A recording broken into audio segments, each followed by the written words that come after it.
video right quick just to talk to you guys about how you can still make sure that you're training optimally even while at home. The most optimal way to make sure that you're training at home is going to be a total body split. So when we think about this total body split, we're going to separate it into two different ways. We're going to think about the upper and the lower half.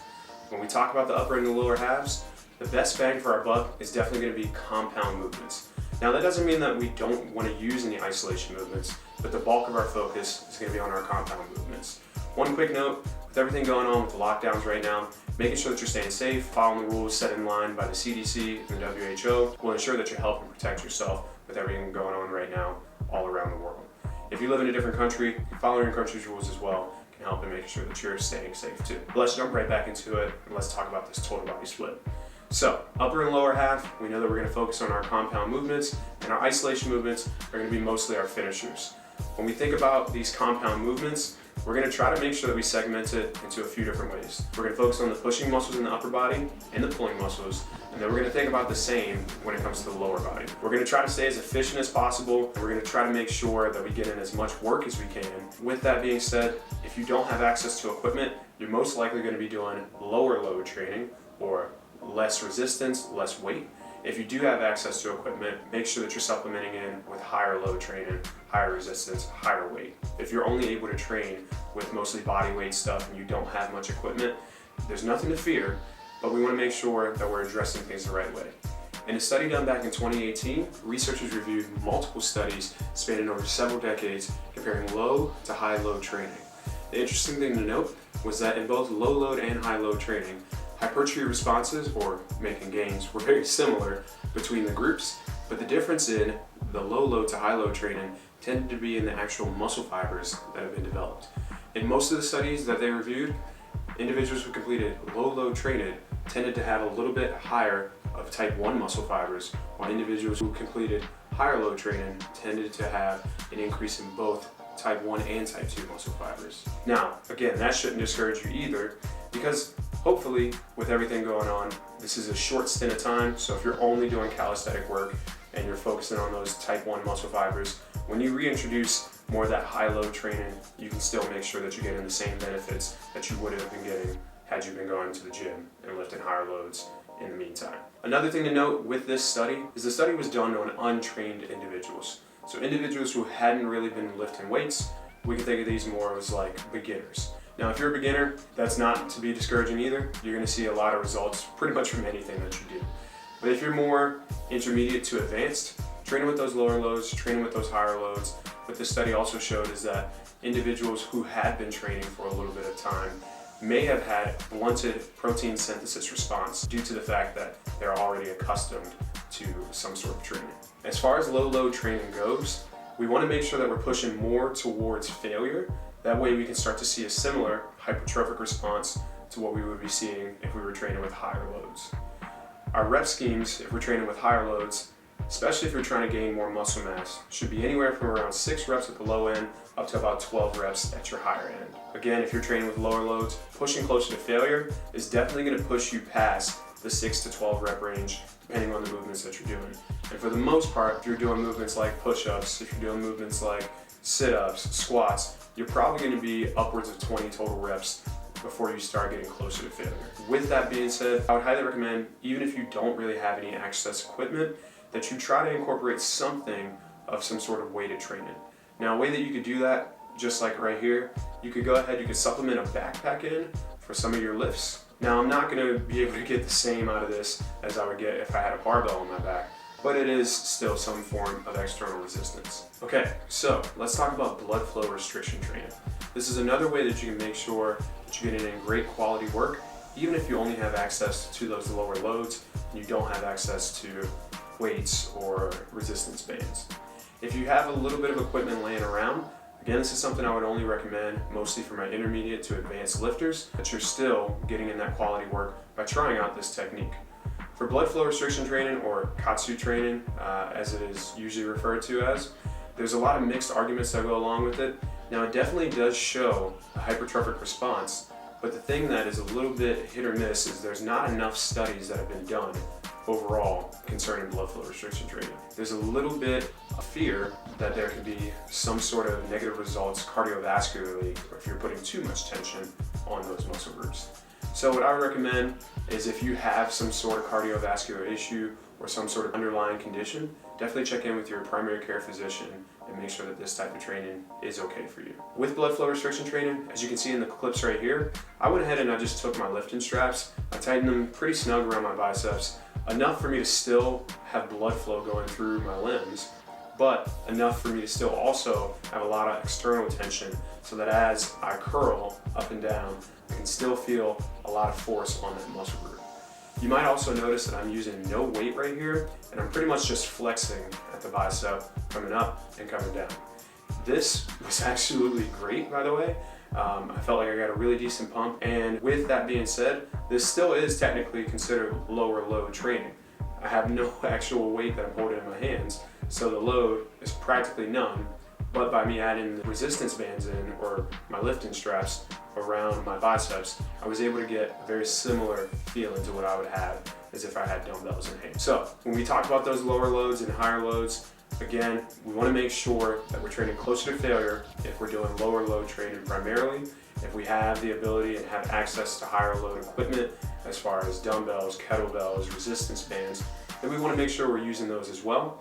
And if we have absolutely nothing to our exposure and it's just that low load training, and maybe we have a little bit more equipment and you're more intermediate to advanced, blood flow restriction training is something that you might want to implement as well, as long as you're cleared by your primary care physician to do these. One last thing I wanted to mention are sets and where those should be.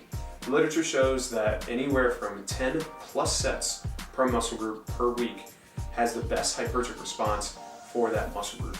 Now it's going to vary from muscle group to muscle group. Your biceps might be able to handle a little bit more of sets a week than maybe something like your quads, which are a bigger muscle group. A little bit of trial and error has to be done. Starting off with that 10 sets per week per muscle group would be what I would highly recommend. And then from there, adding in just a little bit over time to see how much gains you're actually making. If you're not eating enough protein right now, that's definitely something you want to make sure you're looking into. As the literature shows, on the low end, we want to be anywhere from about 1.6 up to about 2.2 times our body weight in kilograms per protein intake per day. In layman's terms, really, we're looking to be somewhere around a gram per pound of body weight a day as far as protein intake goes. At the higher end, just a little bit lower than that at the low end. This is going to ensure that muscle protein synthesis is happening to the most optimal amount and help you to receive more gains in the long run. So I'm going to go ahead, I'm going to hop into the next room. I'm going to show you guys the exercises that I recommend that you do.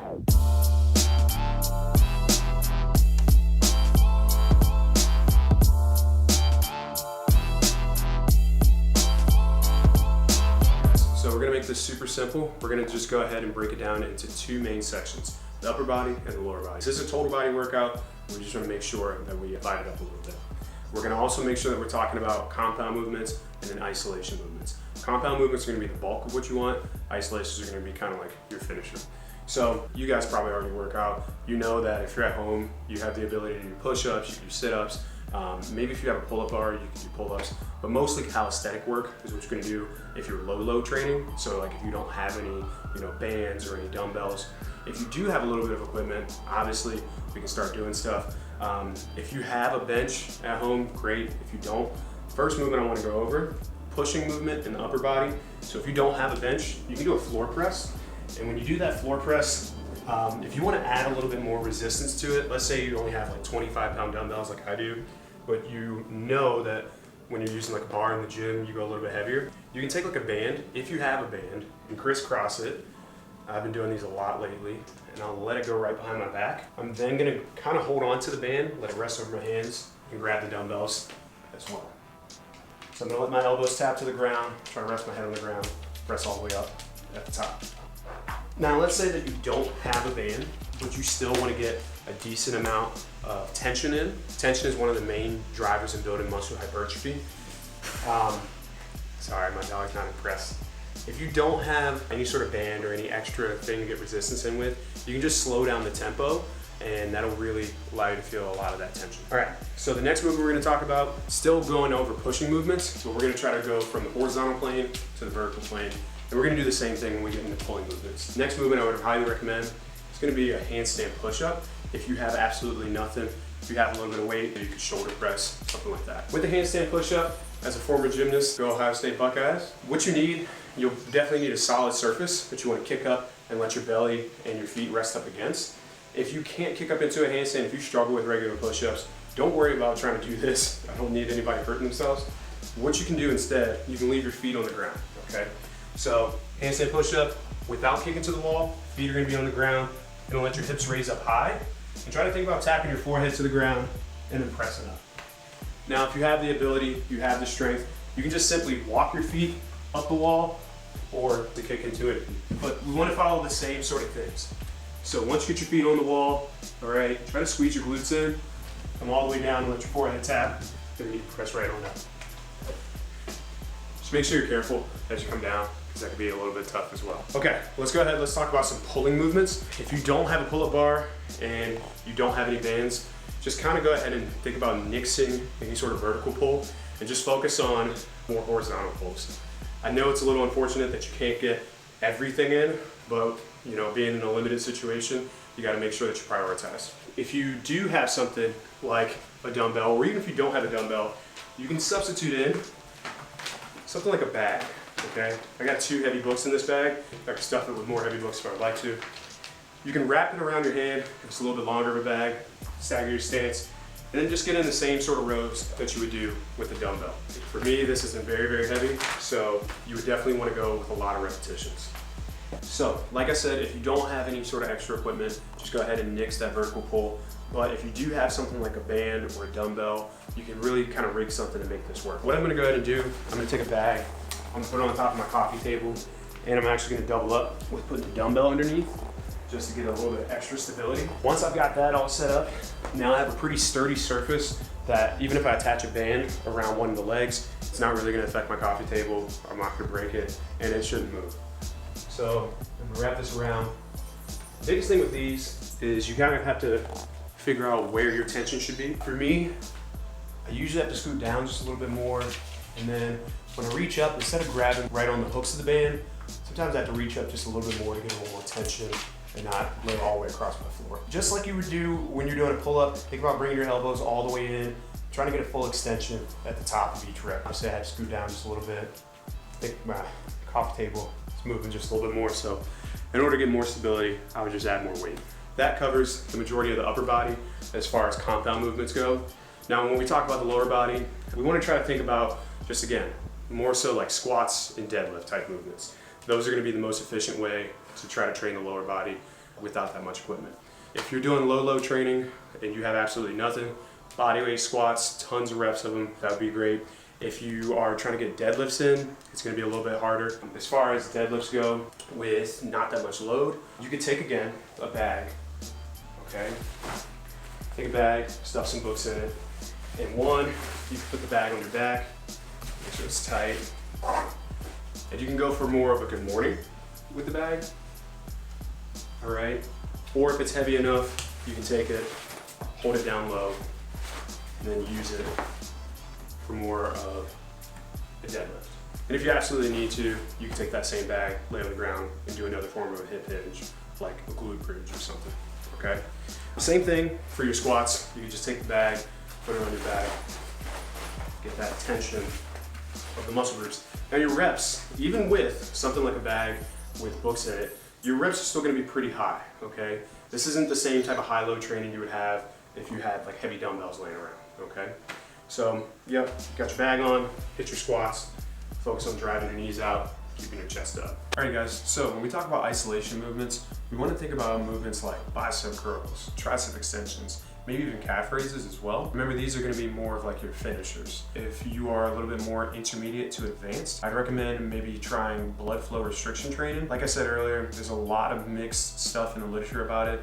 It definitely shows a hypertrophic response, but there are a lot of individuals that are also concerned just because there's not that much research fully on it, especially when it comes to talking about how it might affect you cardiovascularly in the long run. If you do have any sort of underlying issues, I would definitely check with your primary care physician to make sure this technique is okay for you. There's a couple different ways that you can actually do BFR training. So you can take like your bands, if you do have any bands, and you could, you know, tie it around whatever limb you're trying to work. So if I were to do it on my bicep, I would make sure it's super tight, tie it into a knot. The tightness, you still want to feel like you have blood going to your extremities. You don't want to, completely deprive that limb of any sort of blood, because that's not what we're going for right here. It's just a restriction, not a complete annihilation of your limbs. Another thing that you could also do, you could take some lifting straps and you could tighten it around as well and get some tension on them. I prefer using my lifting straps when I do these. I don't really do these very, very often. And to be honest, I've only done blood flow restriction training a few times in my life. And that's mostly because the response that you get from blood flow restriction training is not necessarily superior to any sort of high intensity training. And for the most part, when I'm lifting, I'm at a gym, and being at a gym, I have more access to dumbbells and things like that. With us all being home right now and everything being on lockdown, and you do only have more than likely access to low load training, this is a really great way to get in a similar response. But again, if you have dumbbells and extra things, those are probably going to be a little bit more superior to getting that higher hypertrophic response. So I'm going to go ahead, I'm going to make sure these are nice and tight. You can do things like flexing at the biceps, you can do curls, any sort of tricep extension. I would obviously make sure this is super tight as I go for an extension overhead. I could also do like a tricep kickback and get that same sort of feeling. Now, the one thing that goes into blood flow restriction training that is kind of a little bit different is you're really only able to use this with your limbs. So even though I might have the bands wrapped around my biceps right now, if I were to do push-ups, I'm not going to directly feel the stress in my pecs. Same thing if I were to do something like a lateral raise. I might feel it a little bit more, but it might not be as intense as it would be as if you were to use dumbbells. So just be aware of that if you're doing blood flow restriction training. Alrighty guys, well, thank you guys for tuning in. Be sure to like and subscribe. On this channel, I put out at least 2 videos in a week, so definitely check those out. And I'll have my helpers here help me again. I guess he's more interested in his toes than he is in learning about how to train with low loads and whatnot. But anyways, thanks again guys. I'll catch you soon.